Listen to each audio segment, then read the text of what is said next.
Good morning and good afternoon, everyone, and welcome to this webinar on aligning collective action towards carbon-free energy in the Asia-Pacific region. My name is Divya Padarial. I work with Sustainable Energy for All.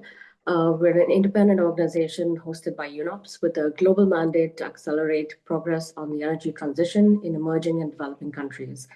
We work at the intersection of energy, climate, and development, collaborating with governments and partners worldwide to end energy poverty and accelerate the deployment of renewable energy solutions and combat climate change. Today, SEforALL is delighted to partner with the Carbon Free Alliance, which is a technology-neutral campaign aimed at carbon reduction. CFA is also the Secretariat of the Clean Energy Ministerial's Carbon Free Energy Initiative. Through the course of this webinar today, you'll hear more about the 24/7 Carbon-Free Energy Compact, which is a multi-stakeholder initiative, which today has over 170 signatories from across private sector, civil society, industry associations, and governments. You will also hear more about the Carbon-Free Alliance and their work in the region. To begin today, it is my pleasure to introduce Dr. Ho-Sung Lee, the President of the Carbon-Free Alliance, to give us his opening remarks. Dr. Lee, welcome. Thank you. Thank you for the introduction. My name is Ho-Sung Lee, former chair of the IPCC. I was in charge of the IPCC's latest assessment, the sixth assessment report finished in 2023. And by the way, provided the scientific basis for the first global stocktake under the Paris Agreement. I warmly welcome the members of the SEforALL and also the members of the Carbon Free Alliance participating in this webinar. First of all, I want to thank the SEforALL for its tremendous work for advancing the SDG 7 and also 24/7 CFA Compact as convener. I followed very closely right from the beginning. In 2011, when the UNSG Ban Ki-moon launched a new initiative called Sustainable Energy for All. That was in 2011. And I remember that occasion. His message was very clear at that time. That was the energy was key in ending both poverty and climate change. And I believe he was maybe the first one in my memory that linking expressly the poverty for ending poverty and ending climate change problems. He delivered three messages. That was to ensuring universal access of energy, and then a doubling of energy efficiency improvement, and then doubling of the renewable share in the global energy mix. It took 12 years that those three objectives were incorporated into the COP decision. That was COP 28 in 2023. Those two of three objectives were same, but only one: renewables strengthened. Instead of doubling share, it became a tripling of the renewables share. 3 years ago, 2021, I saw that UN launched a 24/7 carbon-free energy compact. And I saw also SEforALL as a convener, its convener. So congratulations, SEforALL, to taking up this very important role. That was during my IPCC, during the tenure of my IPCC. I knew that the 24/7 energy compact was science-based approach for decarbonizing the economy. IPCC has long asserted that the technology-neutral approach provides cost-effective solution for mid-century net zero goal, but somehow it became so hard to propagate that message.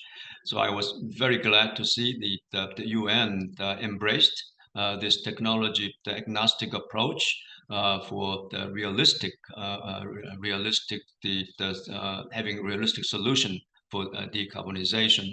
And SEforALL, when we look at the public statement on energy solution, the SEforALL said it supports energy systems that are just and inclusive to both people and planet, and embrace technologically inclusive approach.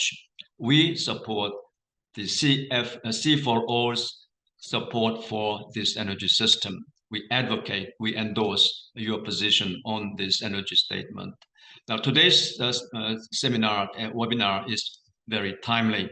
The policy and energy landscape, as you all know, those two are rapidly changing toward really uncharted territory.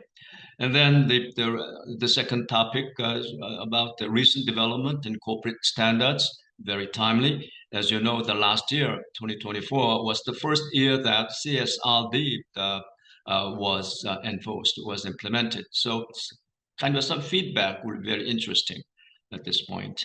And the third, the cost and equity aspect. Again, in this world where globalization loses steam, and I believe these two factors carry extra implications for our work. So I expect we'll have a very productive meeting.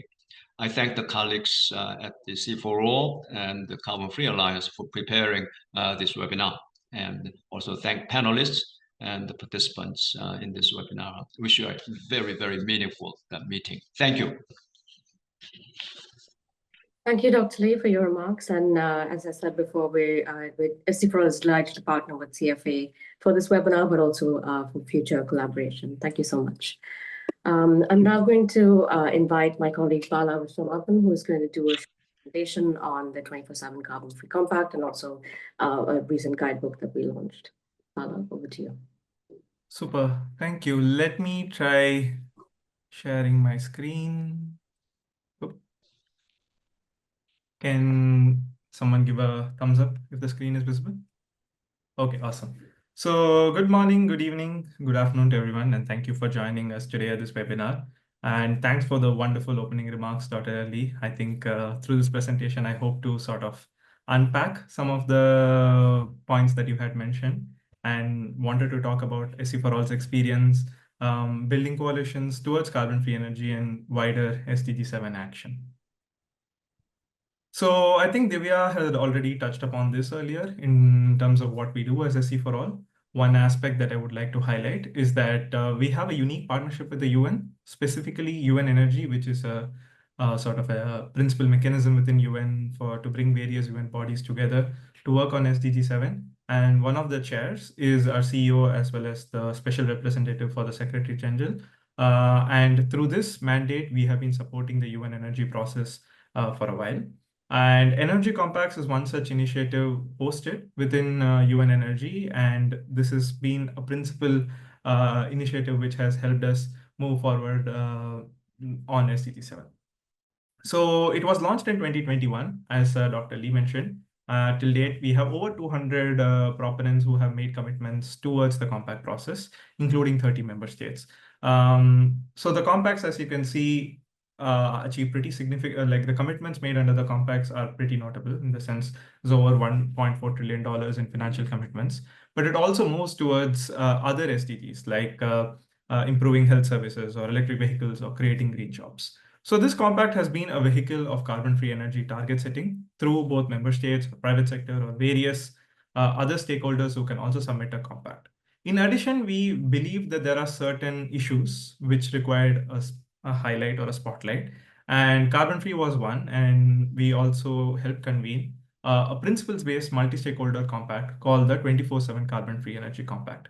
This was also launched in 2021, and over the years, it has grown steadily in signatories and numbers. Currently, it's almost 180 signatories, with about a fourth, 42 signatories from the APAC region, and this number is growing. This makes this discussion, the theme of this webinar, pertinent because this has emerged as a particular area of interest in the region. So how the compact works is it is built on 5 principles, 5 guiding principles that ties together the community, and these are the principles against which the signatories sign on. The first one is time matched or hourly matching of carbon-free energy from point of generation to point of consumption. And this is a key principle within the compact. And this is something I'm sure we'll hear a lot more later in the discussion today because it has been in the spotlight under the various revision of standards that's happening on carbon accounting. And I'm sure we'll hear more from the experts later on. The other principle is local procurement or procurement within the same market where carbon-free energy is being generated and consumed. So this is again a key principle of the compact. The third one is technology inclusivity. As Dr. Lee says, is science-based in the sense we advocate for all forms of carbon-free energy. I have a slide where I will go into a bit more detail as to what I mean by technology inclusivity. The last two principles are particularly key to increasing the overall impact. The first one being enabling new generation or additionality. The compact explicitly calls for additional or new carbon-free generation as opposed to, say, rehashing existing ones.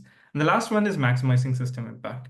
This is particularly key when we look at the just and equitable dimension, because when a new carbon-free system or carbon-free technologies are rolled out, the impacts go beyond just carbon abatement or carbon emission reduction, but also into things like creation of jobs and other socioeconomic benefits. And considering that into the planning phase is also critical. So as I mentioned earlier, these are the 5 principles that ties together and helps meet the overarching objective of decarbonizing grids, which in turn links to SDG 7, which is universal access to clean and affordable energy, which in turn connects to net zero 2050 and the Paris aligned targets and the planetary boundaries. So this compact is pretty diverse. We have stakeholders from various aspects of their engagement. These includes technology providers or service providers or investors, but also stakeholders who are actively involved in the energy buying and selling business, suppliers, buyers, advisors, as well as the civil society and the NGOs and the governments. So there is an opportunity for all actors to be involved in carbon-free energy and reaching the 24/7 CFE. One sort of a caveat is that we acknowledge that 24/7 CFE doesn't mean like right away. It is a pathway, it's a journey towards it. And it requires the consideration of many aspects as mentioned in the earlier 5 principles. So I had mentioned this earlier that I will be talking about what we mean by carbon-free. So the compact itself is voluntary basis. It's about bringing in the community who have aligned vision, but we don't set any standards. That's something I'm sure the next presentation will talk to. But what we mean by carbon-free is that the use phase of the technology. We know that there is no such thing as completely carbon-free form of power generation. There is some across its lifetime. But at the use phase, we consider carbon-free technologies to include variable renewables like wind and solar, but also, of course, nuclear power. On the other side, what we consider definitely not carbon-free would be unabated fossil fuels like coal, oil, and natural gas. There are other sources of power generation like large hydro or biomass or carbon capture sequestration. All of them have some caveats associated with it, upon which they can either be considered as carbon-free or having some limitations which needs to be overcome. Again, this is something I will call upon the panelists to highlight later when they share their insights. Before I sort of come towards the end of my presentation, what I wanted to say is to talk a little bit within the APAC context, why this discussion is pertinent. So the landscape on carbon-free energy has been constantly evolving in terms of who have, for example, some of the early signatories for the 24/7 CFE compact have largely been from Europe or North America. But as I mentioned, we've seen a growing interest from the APAC region. So the carbon-free energy and coalitions towards CFE is coming to APAC. And with that, we are witnessing thought leadership, new standards, more actors coming in, and all of them can have a multidimensional impact on national energy systems. I have highlighted 4 sort of elements which is driving CFE and will be very relevant for this discussion. The first one is corporate purchasing, because a lot of corporates have a big sort of scope of operations in the APAC region, and they're looking to meet their net zero goals. And they have, for example, emerged as a key driver of the 24/7 CFE compact through their procurement policies. The next one would be building clean, firm power. Solar especially has become extremely cost competitive for large parts of APAC, especially in countries like India, where it has been the cheapest form of power generation for maybe 4 years now. But now the discussion has evolved to talk about it with a storage or around the clock generation aspect, which is what countries are looking to scale up to balance their grids. The third element is redesign of electricity markets. I think, and I believe, again, I would call upon the panelists to comment on it. Countries across the APAC have been looking at revising their electricity markets to be aligned with the changing energy transition. And this is particularly interesting and a key element where it presents new opportunities for CFE because unlike, say, Europe or North America, there is a lot of state involvement in electricity sector as a whole across various countries in APAC. So again, that is a key driver. The last point, and perhaps is the one that has caught the public attention, would be caught the public attention the most, would be the AI-driven boom, which has created this big data center industry, which is growing in energy demand. It promises to be a new anchor load, which has brought new actors as energy buyers. And now that is in turn opening up for new solutions for CFE. And I'm certain all of this will be discussed today, but also going ahead for the events that we have later in August at the Clean Energy Ministerial and WCE, which will be happening in Busan, where we hope to continue these discussions too. This would be my last slide, and this is just on the inclusive energy transition aspect of it. We feel there are 4 key considerations. First is recognize what has been the historical inequities. Second is procedurally bring in the right stakeholders into these decision-making meetings. Third is distributive, is don't extend the inequities from before. Don't stretch the existing issues of the past. And last one is restore, if possible, and restore whatever has been the equities. So this is something that we hope to sort of study in a bit more detail, and hopefully we'll be sharing a study on this at SEM or WC as well. With that, I would like to conclude. Thank you. And if you're interested in joining the 24/7 CFE Compact, you can always sort of use this QR code or reach out to us. Over to you, Divya. Thanks, Bala. Thank you for that presentation. Now I will invite Mr. Seong-hee Yang, the Deputy Manager of Strategy and Management at the Carbon Free Alliance, for his presentation.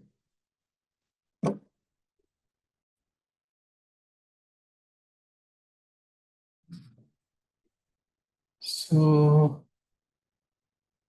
yeah, from my side, I have already shared the presentation. But can you confirm whether you can see my presentation on your side? Mr. Seong-hee, yeah, we can, but we can't see you. Yeah, we can see you as well. Perfect. Thank you. Oh, now it's on your monitor too. Yeah, Okay. but it's in the smaller view, but yeah, we can see the slides. Oh, sorry. I guess sorry, but there's technical limit because I went to a full screen mode, but you still see the partial view. So sorry for that. So may I just go with that mode? Yeah, that's fine. It's totally fine. Thank you. Thank you all, and thank you for your time. And I'm really pleased and privileged for today's first joint webinar between SEforALL and Safe Alliance. So for today's presentation, I have put it into 2 big categories: vision and mission, and carbon-free energy initiative activities. So for activities, I'll cover just 4 items going forward. Apologies, Mr. Seong-hee. I don't think the slides are changing. It is not moving on, moving over. Yeah. So I think you need to refresh, or I'm happy to share if that's easier for you. Sorry, but I'm really Yeah, sorry. I think if you Can go to do the first slide sharing now, on it should your move. side? Can you do the sharing on your side, please? Yes, certainly. Kindly instruct me to when you want me to. Yeah.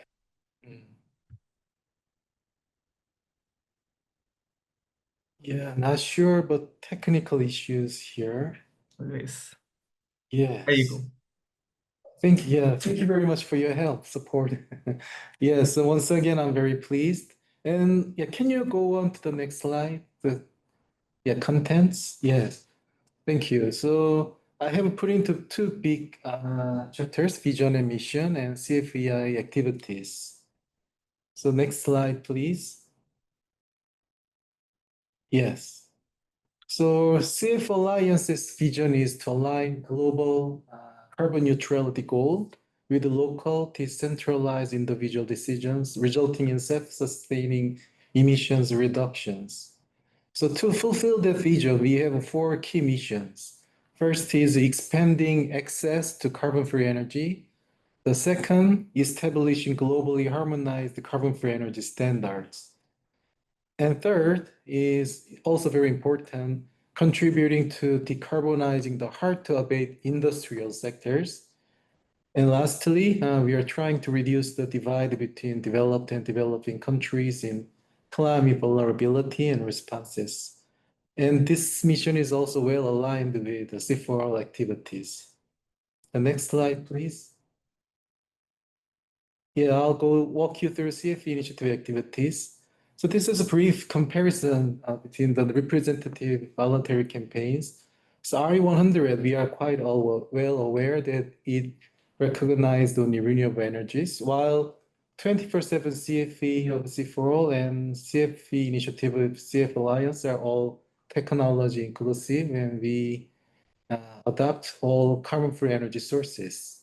But the big difference is that while we are still adopting yearly basis in verification, 24/7 CFE is already adopting hourly matching. And one further difference is that CF Alliance is also looking to come up with certificates for industrial sectors to along with the scope to grid. Next slide, please. Sorry. Yeah, thank you. And early last year in 2024, February, CF Alliance, along with Korean government MOTI, Ministry of Trade, Industry and Energy, and definitely with great support from our member companies, came up with domestic criteria draft. So that technical criteria draft had 10 chapters, starting from implementation scope, definition of the terms, and definition of terms as Bala kindly mentioned in his slide. So we tried to come up with the carbon-free energy sources about definitions of carbon-free energy sources and those terminologies. Next slide, please. Yeah, also we have prepared our criteria regarding targets and recommended participants and what source of carbon-free energy resources are recognized and credible claims to use and procurement and how we get certificates for carbon-free electricity power. And next slide, please. Yeah, also recognize procurement type, so direct procurement like PPA or passive public grid procurement, and also requirements for credible procurement and country projects for CFECs and other general matters. So this was just very brief overview and framework of our domestic technical criteria we prepared early last year. And next slide, please. Yeah, so currently, one of the most important tasks CF Alliance is very vigorously involved is CEM-CFE Global Working Group. So as I mentioned, in October 2023, there was an official launch of the CF Alliance led by MOTI with about 20 Korean flagship enterprises, such as Samsung, POSCO, KEPCO. We had promptly had our domestic CFE technical criteria on scope to prepared. And the framework we have just briefly covered through the previous 3 slides. And with that domestic CFE technical criteria, we took it to the global working group. And the global working group was officially launched in October 2024. As you can see, a little bit higher center part of this slide. And during the 15th CEM, underlined, and in Brazil. So that's why we call it Clean Energy Ministerial Carbon-Free Energy Global Working Group. So in short, CEM-CFE Global Working Group.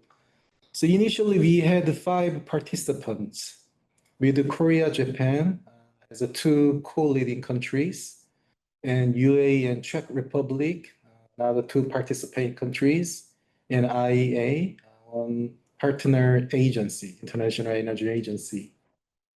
So This year, early in January, we shared our CFE technical cryo draft among participants for review. And in the following month, in February, there was a first session of a global working group meeting, and we discussed the CFE technical criteria virtually. So as I just introduced, the 5 participants all definitely participated in the first session of a global working group and also CEM secretariat.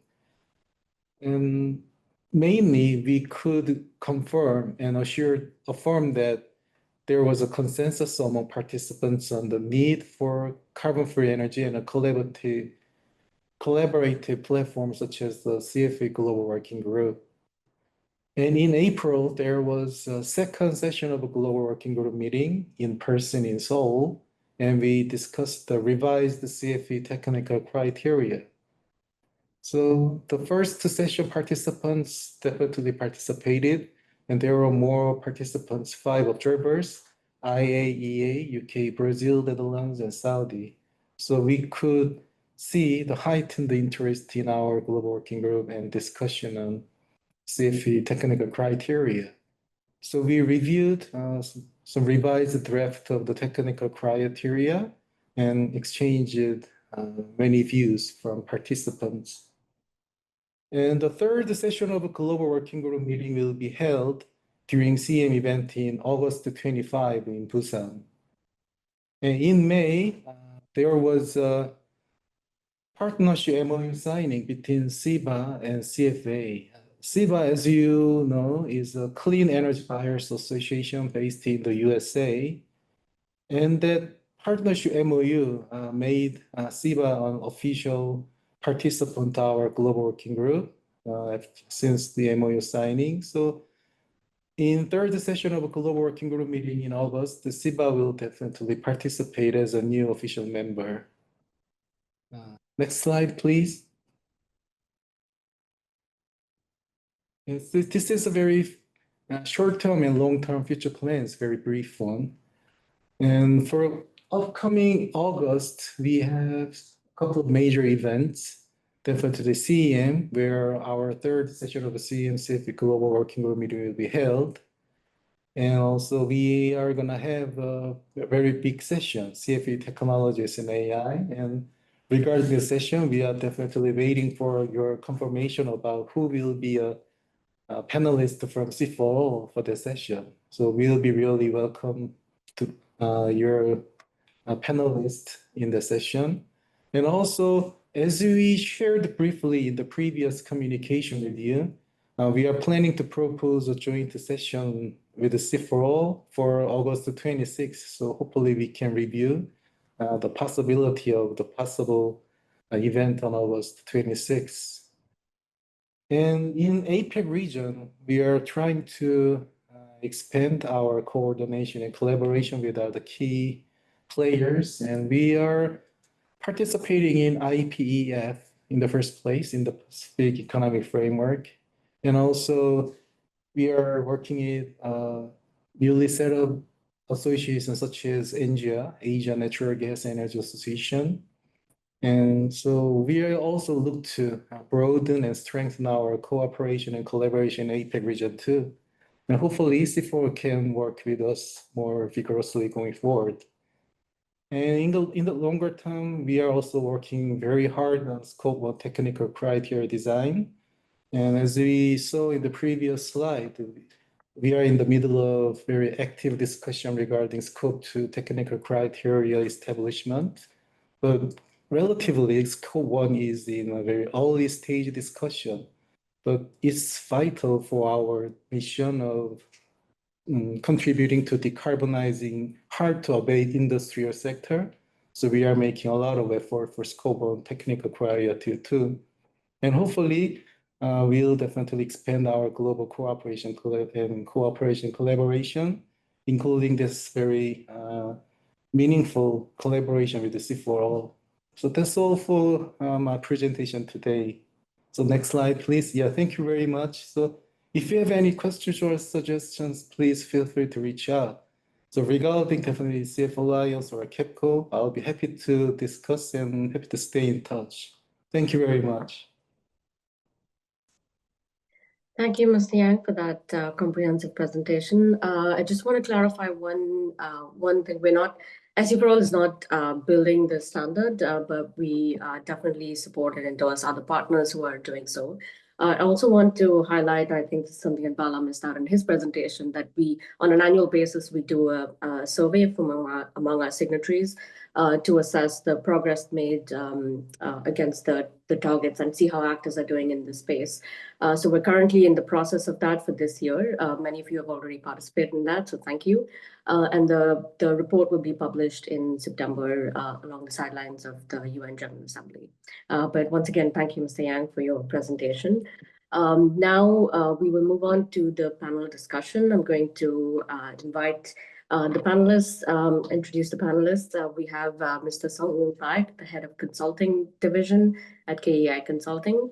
We have Mr. Nashwin Rodriguez, the senior energy analyst at Ember, and my colleague Jacqueline Lam, the regional director of Asia from SEforALL. I think we have everyone from the panel online. Yes, excellent. So I'm going to start, Mr. Barak, I'll start with you. So based on your experience from the South Korean market, what are some of the key drivers that you envision for carbon-free energy?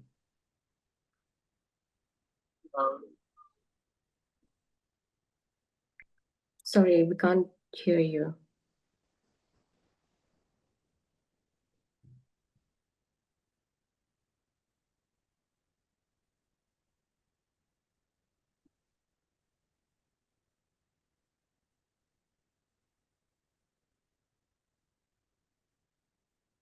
Hello? Yes, we can hear you now. Okay. Hello, my name is Songhyun Baek from KI Consulting. KI Consulting has been a member of the UN 24/7 CFA Energy Compact since January 2024, which is why I'm attending today's webinar. While advocating for carbon neutrality may seem straightforward, the reason I deeply resonate with and actively engaged in the UN 24/7 CFA Energy Compact is my belief that achieving real-time carbon-free power supply is both challenging and achievable. It's unrealistic and overly idealistic to propose entirely removing carbon from every aspect of our society and industries immediately. Hence, when discussing strategies for the 2027 CFA in the APAC region, a power-centric approach becomes crucial. To understand real-time supply, one fundamentally needs to have knowledge of the electricity market to identify feasible actions. Korea has a technically measurable system, assuming carbon-free energy sources supply electricity. Establishing such a measurement system within the power grid is not an easy task. As Bala mentioned previously, one of key drivers of CFA is redesigning of the electricity market. And Korea has one initiative on this. So today, let me share with this. I'd like to introduce the design of Korea's carbon-free integrated capacity market, currently being developed by the Korea Power Exchange, KPX. Which oversees the operation of Korea's electricity market. KI Consulting is leading this design process under the supervision of KPX. The design reflects the Korea's unique characteristics. Korea formulates energy plans based on the legally mandated so-called basic plan for power supply and demand. For reference, the most recently established 11th Basic Plan for Power Supply and Demand covers the period from 2024 to 2038. Unlike systems in the US, such as PJM, in the UK and France of Japan, where system operates the prepare outlook basis supply and demand plans, Korea formulates a government-led single scenario power supply plan. This approach ensures the stable power supply and optimal mix of energy sources and targeted expansion of energy sources required by policy. As energy sources diversified, including the ESS, hydrogen, and SMRs, the carbon-free integrated capacity market aims to reflect this diversity. Moving forward, the Korea intends to strengthen the outlook-based functions in its supply and demand planning and gradually transition direct-to-generation mix responsibilities to the electricity market. Based on technology-neutral principles, integrated options will be held to determine the optimal future generation capacity outlined in supply and demand plans. A key feature here is that the renewable energy projects must include ESS as a mandatory part of their bids, starting with a 10-year forward auction aligned with the longest construction period required of power plants. Subsequent action rounds will be planned, considering the preparation periods for different energy sources, although an annual auction cycle is entirely preferred. A 2-year cycle is under consideration, factoring in transmission and distribution infrastructure planning and alignment requirements. As expected, the significant economic differences existing among the energy sources and detailed assessments are currently underway. The Korean government aims to finalize the design for the 1.5 gigawatt capacity plan for introduction in 2035 and 2036, as indicated in this latest 11th page plan for power supply and demand this year. The goal is to launch the carbon-free integrated capacity market by 2025. This effort by Korea can serve as a valuable reference or example for other APAC friends seeking to implement their own safety strategies. Let me conclude my initial remarks here and look forward to discussing these topics further during our exchange our ideas. Thank you. Thank you. Thank you, Mr. Park. Nashwan, I'll come to you next. You had recently co-authored a study looking at 24/7 CFE solutions for heavy industries in India. Can you share some insights from this study and what it means for the electricity sector going forward? Yeah, thanks, Divya. Yeah, I think the first thing that I'd like to highlight, and probably related to what Bala mentioned on market design, is that the green open access regulation has been a game changer for VRE procurement for the CNI category. So under this mechanism, consumers can directly buy power from renewable energy generators rather than taking the utility route and buying it from the distribution utility. So here we are not limited by the mix of generation to a particular distribution utility they are tied to. And buying RE through this mechanism is an attractive proposition, is what we highlight, right? And this is especially true for larger commercial and industrial consumers. This mechanism has already been quite instrumental in driving a lot of the recent growth in renewables in India. And this is because on average a lot of the larger CNI consumers end up paying lower electricity costs compared to DISCOM supplied power, even after accounting for certain charges like open access charges, cross subsidy charges, and other fees as well. And this is particularly true for consumers that are in states that are paying relatively higher tariffs. The second thing I'd want to highlight is that the cost of, and this is what we've been saying, is that the cost of VRE procurement increases as its share in total consumption increases, right? But the trade-offs are kind of nuanced.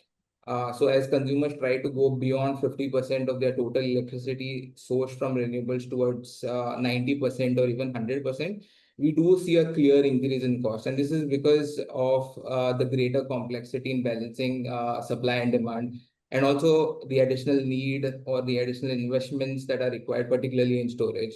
So when a consumer targets around, say, 90% VRE, the total cost increases by 1.5 to 1.6 times as compared to sourcing 50%. But as a consumer aims for a much higher share, for example, 100% 24/7 CFE, then the cost can increase up to 2.5 to 3.5x of sourcing 50%. And this is mainly because of two reasons. First, as the share increases, you need storage to balance supply and demand. Secondly, consumers tend to oversize renewable energy capacity to cover periods of low generation. So obviously more investment is required, but also the excess electricity generated during the high production periods must be sold into the market, right? And there's a risk of this supply not fetching the expected returns, especially due to price cannibalization during peak solar hours. And in parallel, there's also the risk of incurring penalties or facing demand shortfalls for a consumer. But despite these challenges, one of our key results is that moving from 50% VRE procurement to around 90%, this comes at a relatively modest premium. And this is important to point out because it shows that decarbonizing a major source of electricity is both technically and economically feasible today. So although we do acknowledge that the jump to 100% is where the costs begin to escalate sharply, and there's a lot of uncertainty in terms of market risk and balancing. But for companies that are aiming for sourcing a significant share of electricity, 90% does sound like an ambitious target, but I think it's quite practical.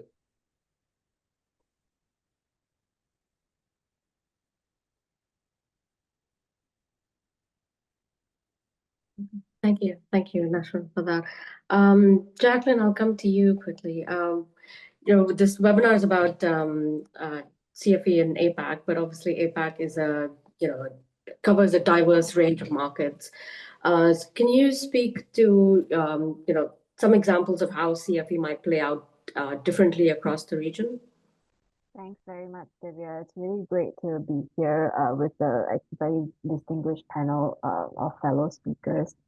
And we heard Mr. Beck and Nashwin talk about national level renewable energy adoption. And this is really an area, and Nashwin pointed out, some of the cost parity. We're not quite yet at cost parity, but prices are steadily reducing.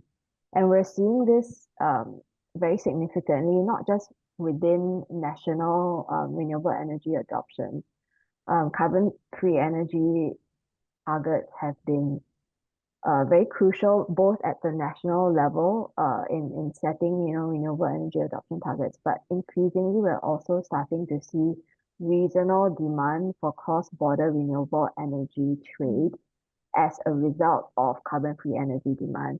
Now, in Asia Pacific, we're seeing this manifest most significantly across Southeast Asia, where initiatives such as the ASEAN Power Grid they've been in discussion for the last 20 years. But in the last 2 to 3 years, there have been actual master plans around 16 interconnection points around the 10 member states of ASEAN.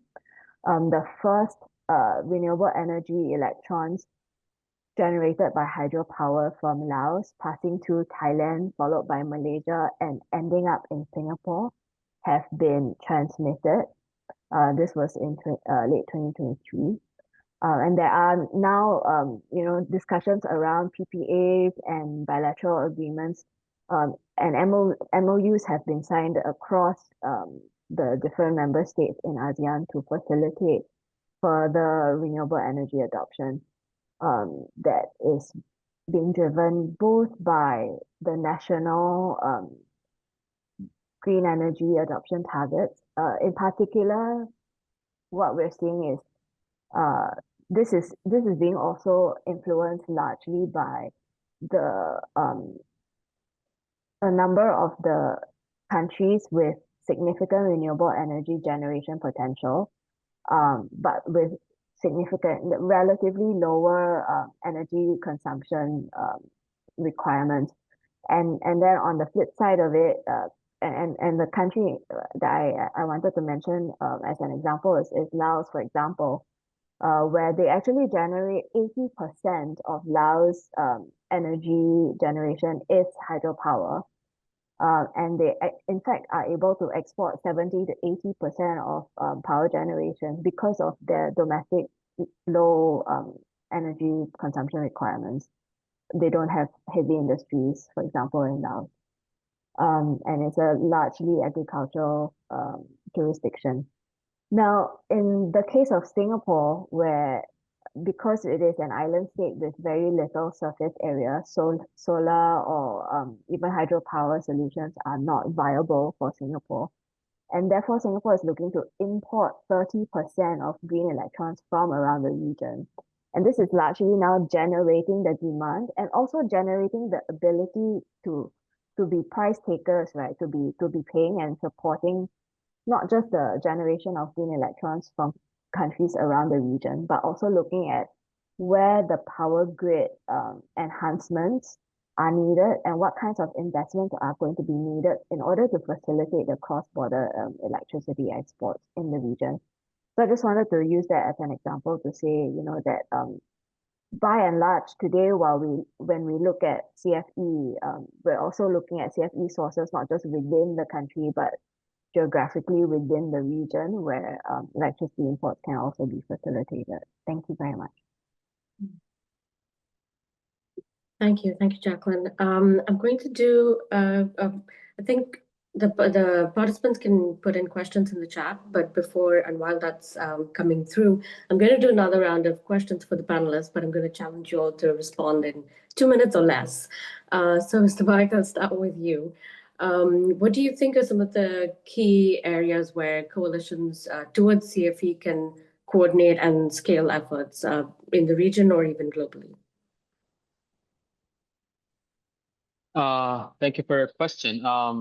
As previously noted, each nation's energy and electricity markets differ significantly, necessitating country-specific approaches.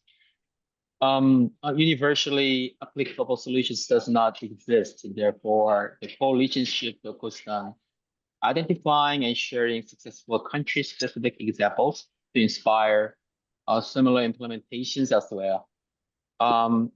Efforts should center around building consensus among countries with comparable regulatory environments. And I do believe that today's webinar is effectively structured to facilitate precisely this kind of collaboration. Thank you.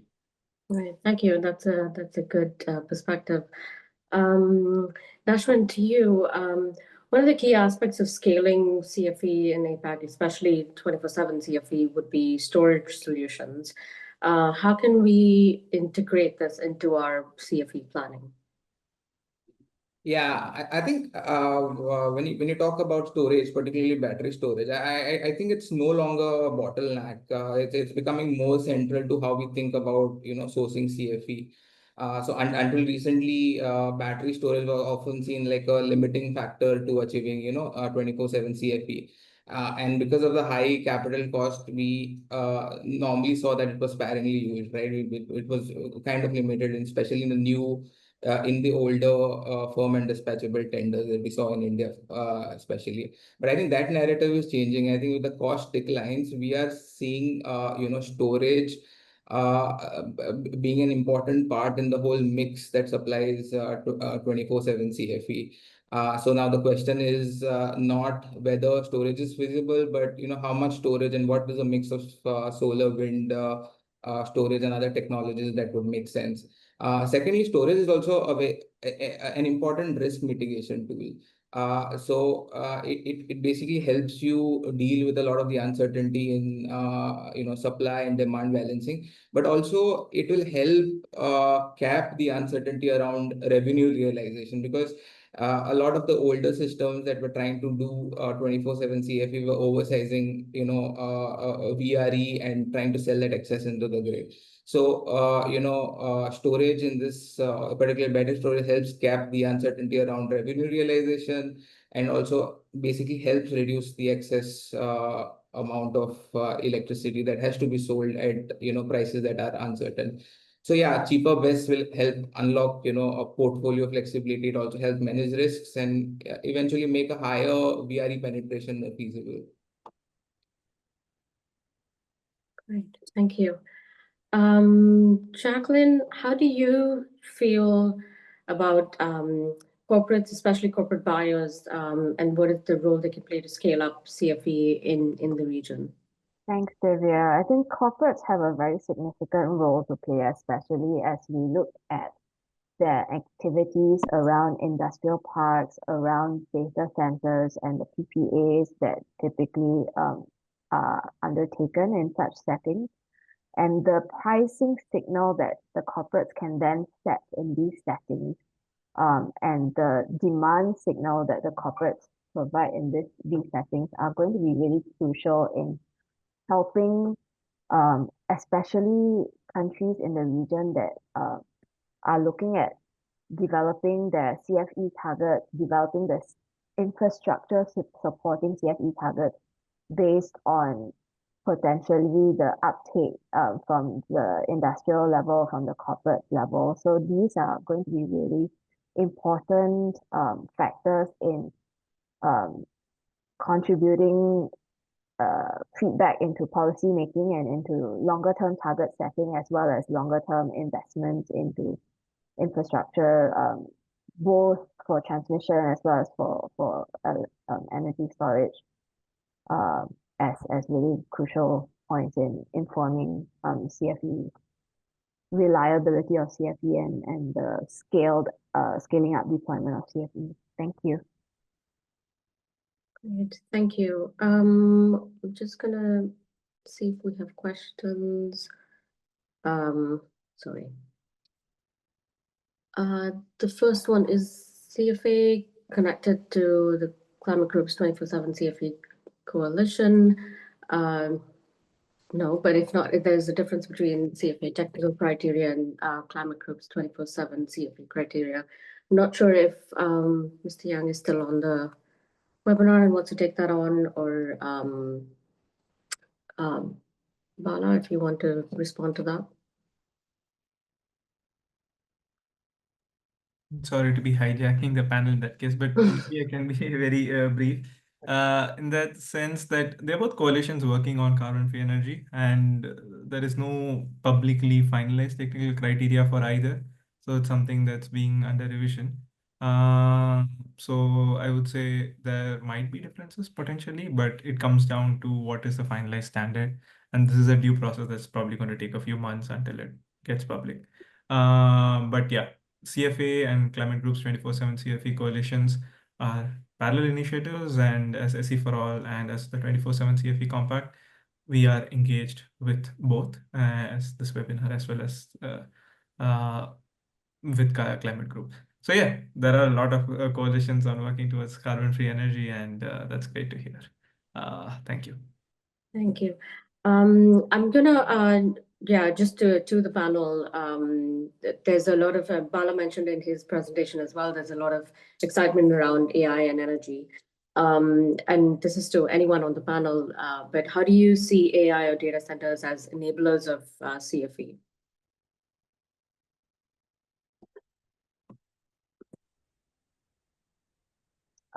Maybe I'll jump in here and share an example of how the data center, as I alluded to earlier, the PPAs, the power procurement, power purchase agreements by data centers in the region, in the wider Asia region, for example, has really been able to send a very strong demand signal for CFE deployment.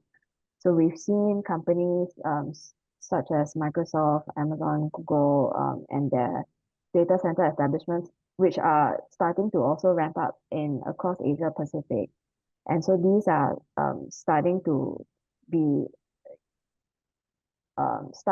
kind of influence scaled up CFE deployment where there were not previously plans to do so.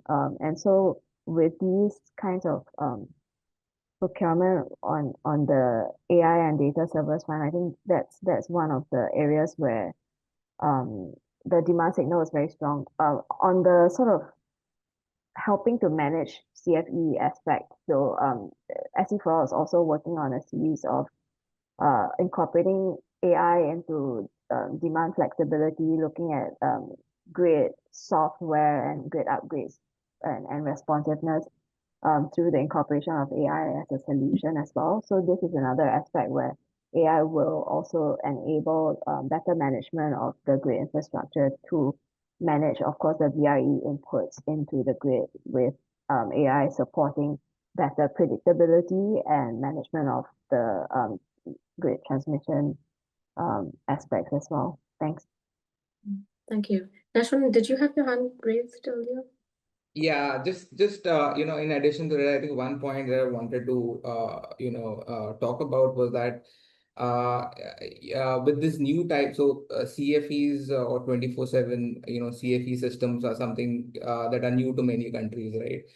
Including India, right? So you have a very limited experience in people operating the systems, getting revenue from the system. So there's a lot of risks and inherent risks in the system, right? Now, because of the premium that you have to pay for 24/7 CFE because of balancing, the cost is kind of high for a lot of industries. But I think with the AI boom and people ready to pay that premium, it would be a good test case for a lot of these new the first of their type systems to come in, right, and kind of help mitigate a lot of the risk going down for other systems as in battery becomes cheaper and as in when you have mandates to reduce your emissions from electricity procurement. So I do see that because they are capable of paying the additional premium, you might see the first set of CFE systems coming to meet data center demand. Thank you. Yes, go ahead. Let me just I'd like to add just a short comment from the Korea side. While it's widely recognized globally that AI will increase electricity demand, from my perspective as someone directly involved with data centers in Korea, I found it unlikely that the number of these data centers will significantly rise in Korea in the near term. Consequently, it's difficult to argue that there will be an increased demand for CFE, given that plans for the data center construction are clearly being scaled back. This issue should be viewed from various perspectives, I guess. And it's undeniable that AI impacts electricity demand, but I suggest we broaden our thinking about CFE beyond just AI. Thank you. We're almost at time, but I want to thank our panelists for this discussion and also our other presenters, Dr. Lee, and as well as Mr. Hui Sing Yang and Bala, who did excellent presentations. Thank you so much to all our participants for joining us today. This was the first in a series of collaborations we want to do with CFA, and moving forward, we will also be at the SEM in Busan next month, and we hope to see many of you there and continue with this conversation. Thank you so much for joining us, and have a good day ahead.